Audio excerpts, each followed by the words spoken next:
Uhr. Viel Spaß beim Feiern, kommt gut nach Hause. Vielen Dank, dass ihr da wart. Und am 7.6. wird euch sicherlich hier wieder Heiko Zischel, euer regulärer Stadionsprecher. Vielen Dank, dass ich da sein durfte. Alles Gute, kommt gut nach Hause. Und natürlich haben wir die Berichterstattung. MVP des Spiels auf Seiten der Kieler Hurricanes. Die Nummer 3, Adrian Rainbow. Herzlichen Glückwunsch dazu. Und auf Seiten der Blue Devils die Nummer 56, Milan Music. Vielen Dank, gute Heimreise und tschüss.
Kann nicht mehr.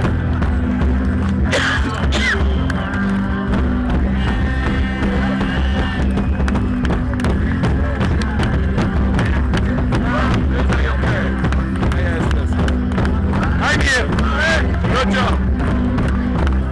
Finish me, Junge. Benno.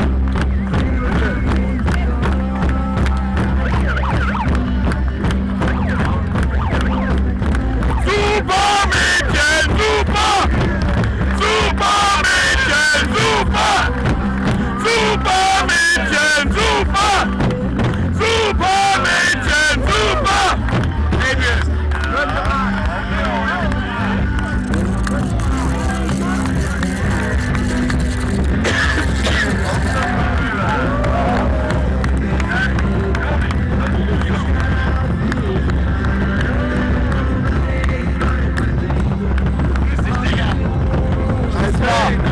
Nach 20 Jahren endlich mal in Hamburg. Ja. Man muss auch mal sagen. 2 Spiele hintereinander, die Hamburger verloren, die werden angepisst sein. Wenn die nach Kiel kommen, sind die angepisst, nicht. Die werden kämpfen, die will. Wahrscheinlich.